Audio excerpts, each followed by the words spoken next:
vamos a entrar en el tema. Y quiero, antes de comenzar, también decirles que este tema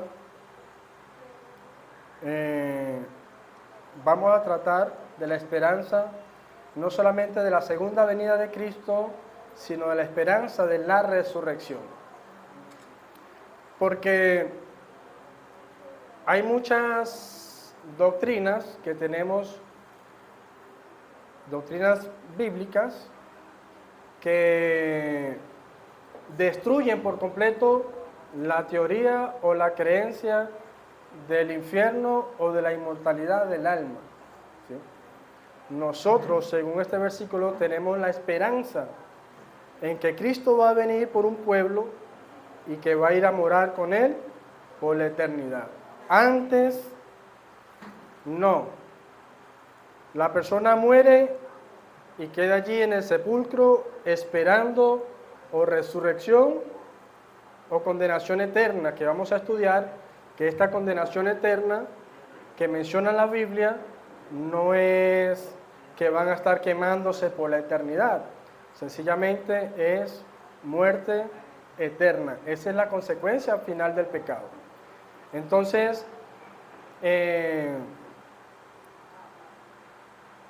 vamos a orar, que ya hemos orado. Permítanme pedirle entonces la dirección a Dios. Buen Dios y amante Padre Celestial, una vez más me coloco en tus manos de amor. Hazme digno, Señor, de trazar este mensaje y que podamos, Señor, fortalecernos en la fe y el conocimiento de tu palabra. Gracias, en el nombre de Jesús. Amén. Bien, los que creen esta teoría utilizan algunos versículos bíblicos que estudié, analicé y están totalmente fuera del contexto.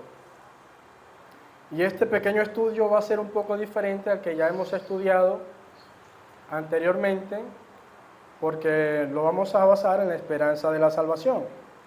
Lo que es el pecado, la doctrina del pecado, ¿sí?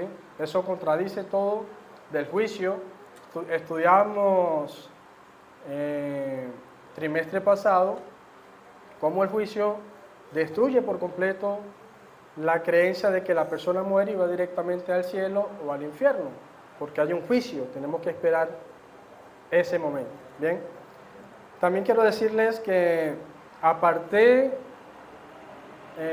toda religiosidad, es decir, yo dije, no soy adventista, voy a estudiar este tema, voy a hacerlo con la finalidad de conocer la verdad. Así hice con el sábado, porque antes de conocer el sábado tenía amigos de otras denominaciones y me decían, no, eso fue abolido, eso fue, y me tocó orar, porque mi mamá es adventista, y yo quería conocer si mi mamá tenía la razón, o mis amigos, que ya conocía antes, tenían la razón. Así que quiero invitarte a que si tienes alguna duda, si desconoces algún tema bíblico, o seguramente en algún momento te enseñaron algo en la Biblia, pero tienes duda, aparta todo argumento, no dejes que sea lo que la persona te diga, lo que el pastor te diga, sino tú ve con Dios y dile, Señor, muéstrame la verdad en tu palabra. Y yo estoy seguro que si estudias la Biblia, Dios te va a mostrar la verdad allí. Yo utilicé, obviamente, versículos de ambas partes y iba estudiando, iba investigando, y por supuesto me iba dando cuenta de lo que el Señor dice en su palabra. Bien, entonces comencemos por Génesis. Dice Génesis 2,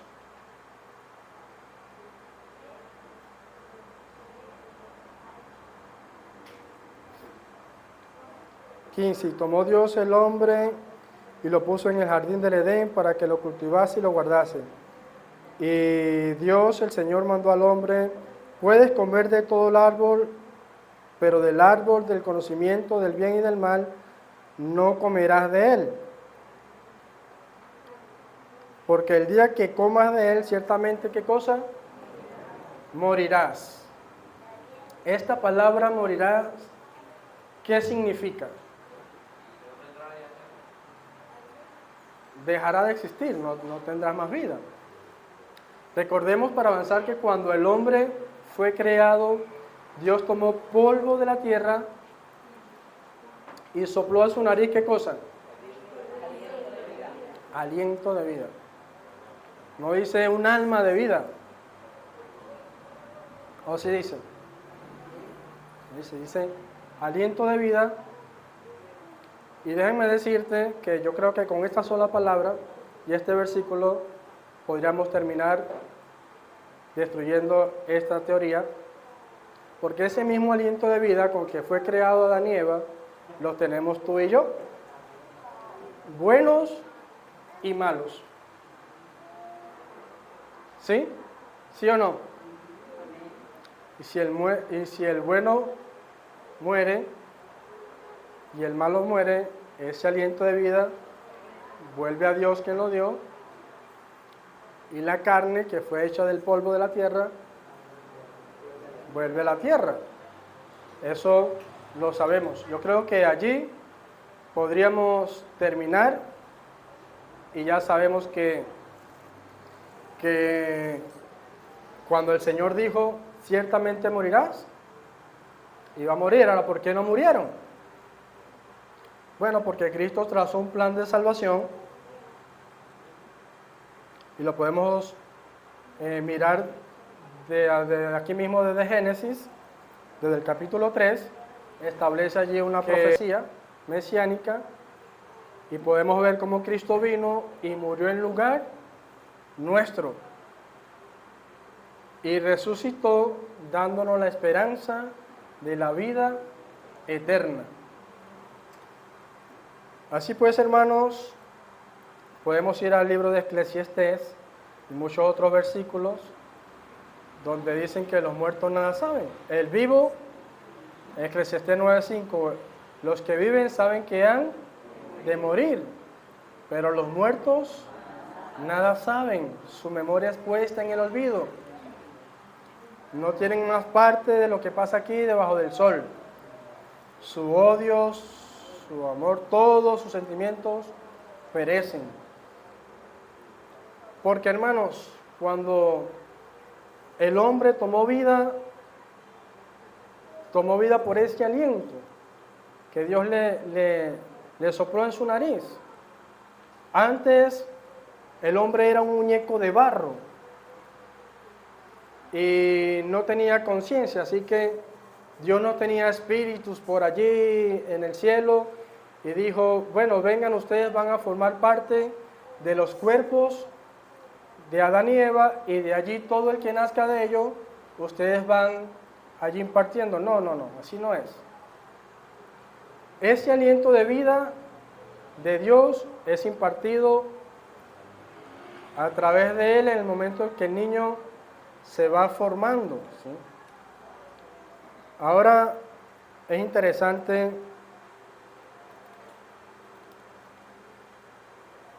porque hay versículos que mencionan el infierno, ¿no? Y la gente, no, el infierno existe. Y vamos a estudiar que el infierno, o todos los textos que aparecen en el Nuevo Testamento, porque en el Antiguo Testamento no aparece esta palabra infierno, aparece Seol o Hades, que es sepulcro, lugar de los muertos. Y en el Nuevo Testamento colocan esta traducción, pero no es como nos lo han enseñado. Entonces, tomando este punto, cuando estudiamos el Hades o el Seol, podríamos estudiar y nos vamos a dar cuenta que los buenos y los malos también iban al Seol, ¿sí? Porque es un lugar ¿dónde van los muertos? Vamos al Nuevo Testamento y vamos a buscar algunos pasajes donde se menciona la palabra infierno. Y hay pocos. La mayoría está repetido en los evangelios. Está la parábola del rico y Lázaro, pero no la vamos a estudiar porque ya hay bastante contenido del rico y Lázaro en internet. Usted pone allí Oliver Coronado, el estado de los muertos, el infierno, allí le va a aparecer. Coloca usted, por ejemplo, Pastor Joel Flores, el infierno, y también le va a aparecer. Y ellos les van a explicar allí la parábola del rico y Lázaro, que les menciono que es el único pasaje en la Biblia que menciona que el rico murió y fue al infierno y que el pobre fue al seno de Abraham. Y ellos utilizan esto para decir si ve que murió y fue al cielo y si fue que murió y fue al infierno. Y es el único que menciona que fue al cielo, el único de los que de esta manera murieron. Nosotros sabemos que cuando Cristo murió y resucitó, con Él resucitaron otras personas como primicia. No vamos a entrar allí, pero son casos exclusivos de la palabra de Dios. Vamos a leer por lo menos Mateo 5:29, que dice: por tanto, si tu ojo derecho te es ocasión de caer, sácalo y échalo de ti, porque es mejor que se pierda uno de tus miembros y no que todo tu cuerpo sea echado ¿a dónde? Al infierno. Este texto menciona el infierno, pero no menciona que la persona que muere va directamente al infierno. ¿Por qué no? Porque hay que esperar un juicio donde la persona va a recibir allí, si no obedeció la palabra de Dios, ahí va a recibir su recompensa. No hay otro texto como este que diga que una persona murió y fue al cielo, no lo hay. Hay otros textos, y fíjense que el versículo dice, el hermano lo tiene allí proyectado, dice: si tu ojo te es ocasión de caer, sácalo. ¿Por qué? Porque es mejor que pierdas uno de tus miembros, tu mano, tus pies, antes que todo tu cuerpo. No dice espíritu, no dice... Es decir, para que la persona pueda echar en el infierno, tiene que estar vivo para recibir su recompensa. ¿Sí? Hay otro texto, por ejemplo,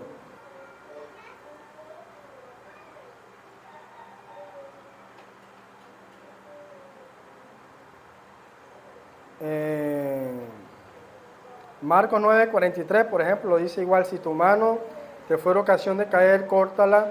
Mejor es entrar en la vida manco que teniendo dos manos ir al infierno, al fuego que no puede ser apagado. ¿Sí? Y Marcos 9:45 dice igual: si tu pie fuese ocasión de caer, córtalo. Mejor es entrar en la vida cojo que teniendo dos pies se ha echado en el infierno, al lago que no puede ser apagado. 9:47. Lucas 12:5. Pero os enseñaré a quién debes temer. Temed a aquel que después de haber quitado la vida tiene poder de echar al infierno.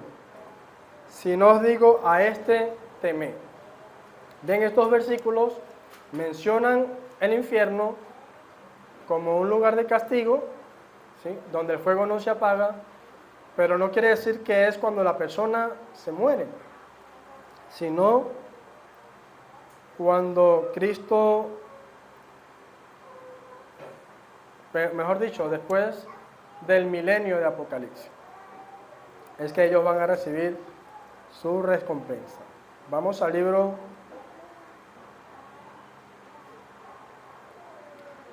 el libro de Mateo nos habla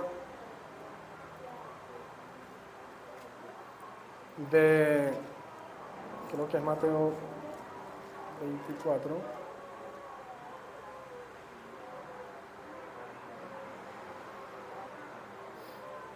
Dice,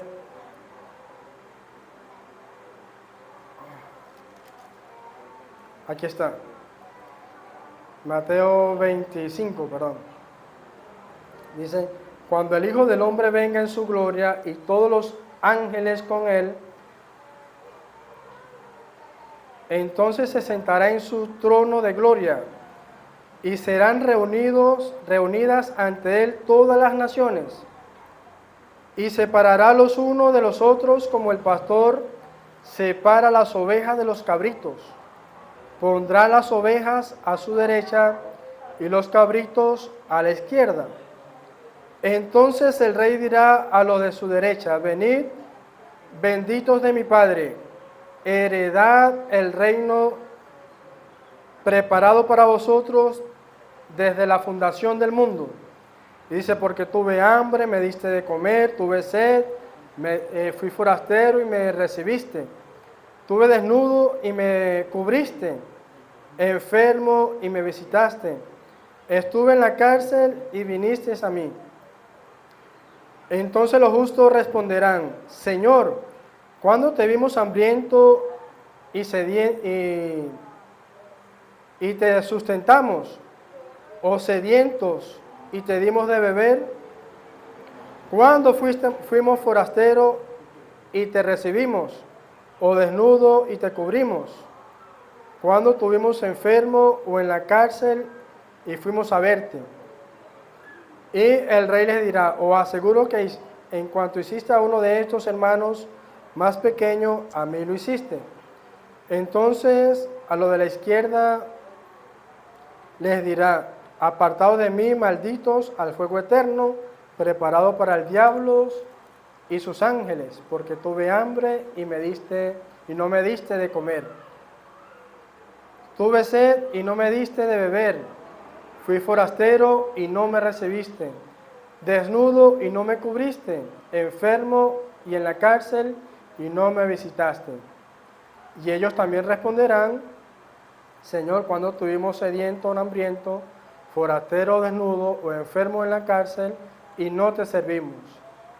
Y él le responderá, os aseguro que al no hacerlos a estos más pequeños, dejasteis de hacerlo a mí. Y estos irán al castigo eterno y los justos a la vida eterna.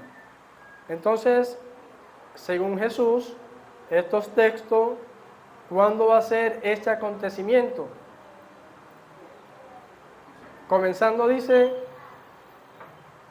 dice, leámoslo de nuevo, empezando solamente. Cuando el Hijo del Hombre, ¿qué cosa? Venga en su gloria. Es decir, cuando Él venga a juzgar a los vivos y a los muertos. Creyentes, allí, no ahora, para aquellos que no tienen salvación. Ahora, vamos al texto que hemos escogido esta mañana en el libro de Juan, San Juan 14, del 1 al 3, que es el que le leímos también a los niños.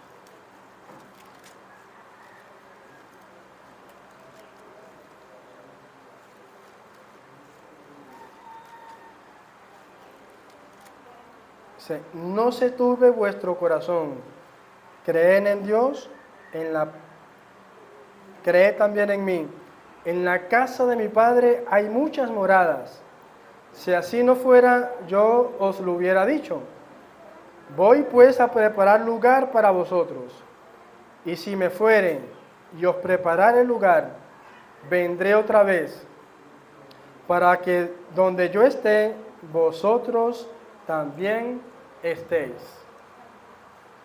Y yo creo que aquí también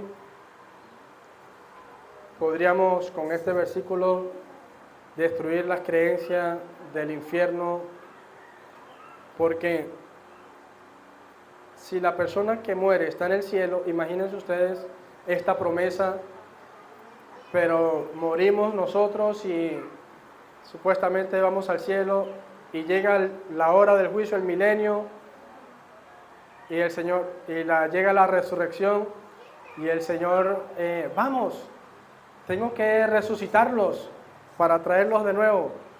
Eso no es bíblico. La Biblia no enseña eso.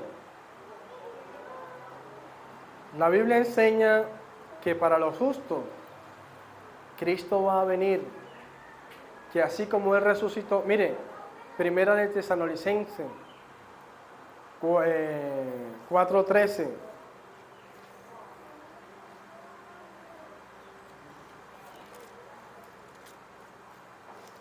Dice lo siguiente: hermanos, no queremos que ignoréis acerca de los que duermen, para que no te entristezcas como aquellos que no tienen esperanza. Si creemos que Jesús murió y resucitó, así también Dios traerá con Jesús a los que durmieron en Él. Por eso decimos en palabra del Señor, que nosotros los que vivimos, los que habremos quedado hasta la venida del Señor, no precederemos a los que durmieron, porque el Señor mismo, con voz de mando, con voz de arcángel, con trompeta de Dios, descenderá del cielo, y los muertos en Cristo resucitarán primero. Luego nosotros, los que vivimos, los que hayamos quedado, seremos arrebatados juntamente con ellos en las nubes a recibir al Señor en el aire, y así estaremos para siempre con Él. Pablo tenía la seguridad y la certeza de que Cristo iba a venir, y aún si la muerte lo alcanzaba antes, él creía en la resurrección. ¿Sí? Porque fíjense lo que dice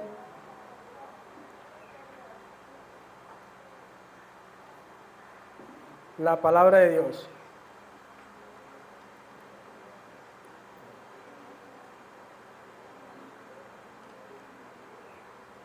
Jesús dice, les dijo Jesús en Juan 11:25, yo soy la resurrección y la vida. El que cree en mí, aunque esté muerto, vivirá. ¿Tenía Pablo esta esperanza? Sí. Seguimos. Otro versículo.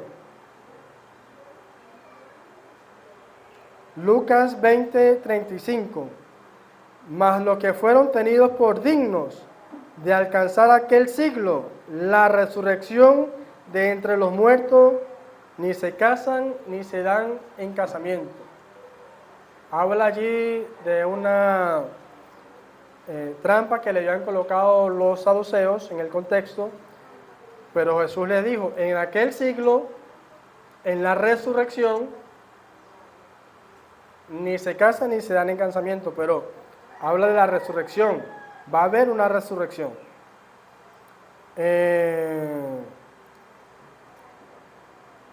Por lo menos Marta, vemos San Juan 11:24, había muerto Lázaro, Jesús llega un poco tarde y Jesús la calma y ella dice, Señor, yo sé que Él resucitará en la resurrección el día postrero. O sea, la resurrección era un evento que iba a suceder o que va a suceder ¿cuándo? En el futuro. Por lo tanto, era la esperanza de los discípulos la resurrección para poder gozar de la vida eterna y de la presencia de nuestro Señor Jesucristo. Hechos 1:22. Comenzando desde el bautismo de Juan hasta el día que entre nosotros fue recibido arriba, unos hechos testigos con nosotros de su resurrección. Allí estamos hablando de algunos que resucitaron con Cristo en su resurrección.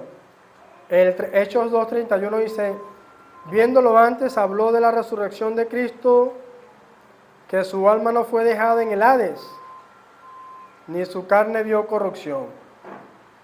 Hechos 4:2 dice, resentidos de que enseñasen al pueblo y anunciasen en Jesús la resurrección de entre los muertos. Era la predicación que hacían los discípulos, un Jesús resucitado, ¿sí? Y hablaban de la resurrección, así como de la segunda venida. Hechos 23:6. Entonces Pablo, notando que una parte eran saduceos y la otra fariseos, alzó la voz en el concilio: varones hermanos, yo soy fariseos, hijo de fariseo, acerca de la esperanza y la resurrección de los muertos se me juzga, porque él predicaba la resurrección y los fariseos que no creían, los saduceos, perdón, no creían, lo señalaban y lo criticaban. Así que era la esperanza de ellos y predicaban con poder a un Cristo resucitado.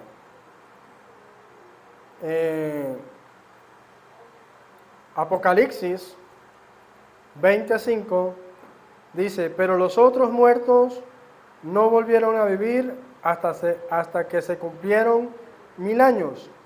Esta es la primera resurrección, la resurrección de los justos, ¿sí? Y los otros muertos no volvieron a vivir. Dice Apocalipsis 26, bienaventurado y santo el que tiene parte en la primera resurrección.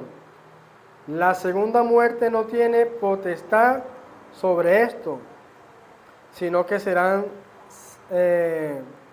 sacerdotes de Dios y de Cristo y reinarán con él 1000 años. Fíjense que los que resuciten en la primera resurrección, dice, la segunda muerte no tendrá poder sobre ellos, ¿sí? ¿Por qué? Porque hay un castigo eterno que es la muerte eterna, ¿sí? Hemos visto algunos pasajes en el Nuevo Testamento que mencionan el infierno, ¿sí? Pero el infierno no va a ser un lugar de tormento eterno, van a ser destruidos. Sencillamente, los justos en la primera resurrección van a vivir eternamente porque era la promesa del Señor que ellos heredarán la vida eterna. Pero ¿cuál es la condenación eterna? El libro de Apocalipsis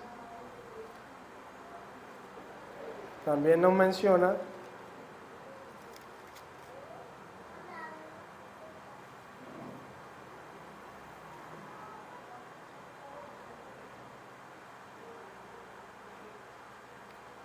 vamos a leer Apocalipsis 20 del versículo del 11, vamos a leer del 11. Dice, entonces vi un gran trono blanco y al que estaba sentado en él. De su presencia huyeron la tierra y el cielo, y no fueron hallados más. Y vi también los muertos grandes y pequeños de pies ante el trono, y los libros fueron abiertos. Y otro libro fue abierto, el libro de la vida. Y los muertos fueron juzgados según su obra, según sus obras, por las cosas que estaban escritas en el libro. Y el mar dio los muertos que estaban en él, y la muerte y el sepulcro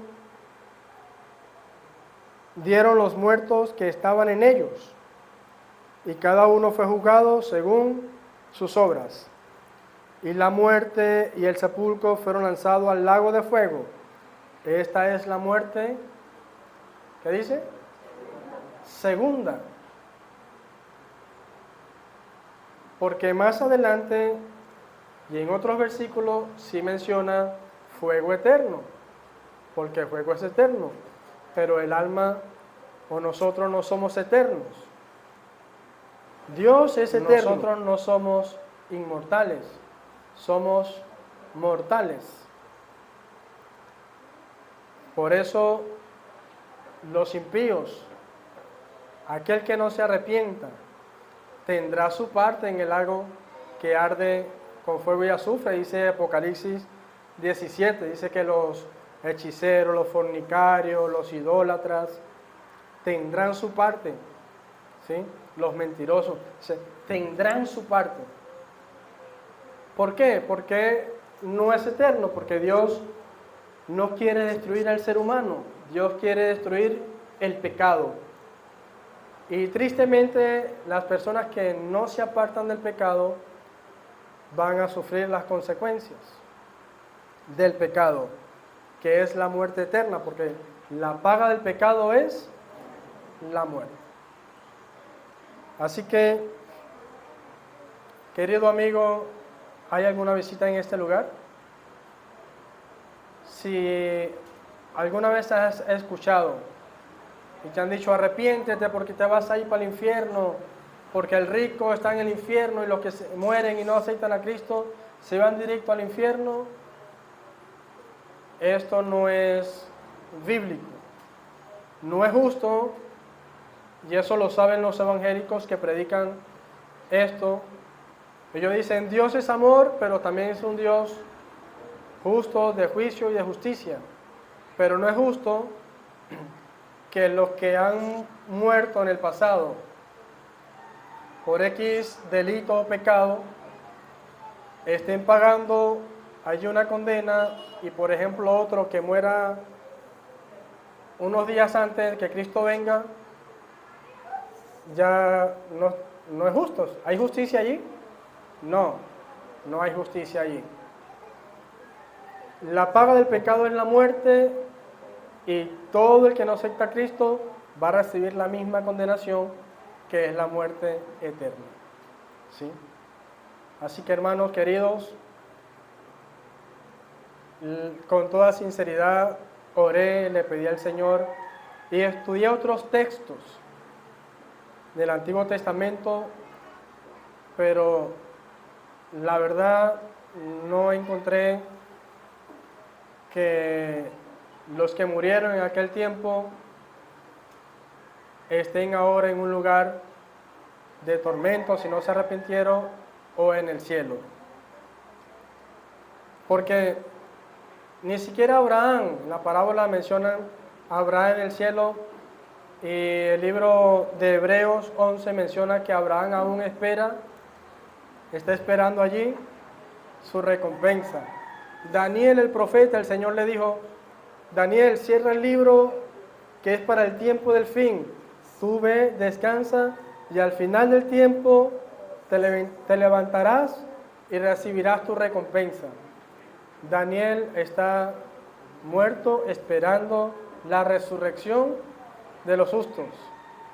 Y así como esa recompensa es para él, cuando Cristo venga y si somos hallados justos delante de él, también con Daniel y todos los profetas y los discípulos, iremos a recibir entonces el reino eterno.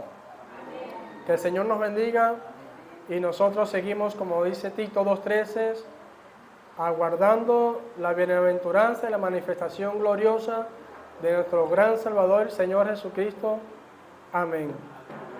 Que el Señor nos bendiga, hermano, y que el Señor tenga misericordia de nosotros. Que cuando Él venga podamos estar preparados para recibir el reino de los cielos. ¿Cuánto esperamos ese maravilloso regreso? Hermanos, coloquémonos de pies y entonemos nuevamente el himno Una Esperanza, himno 180.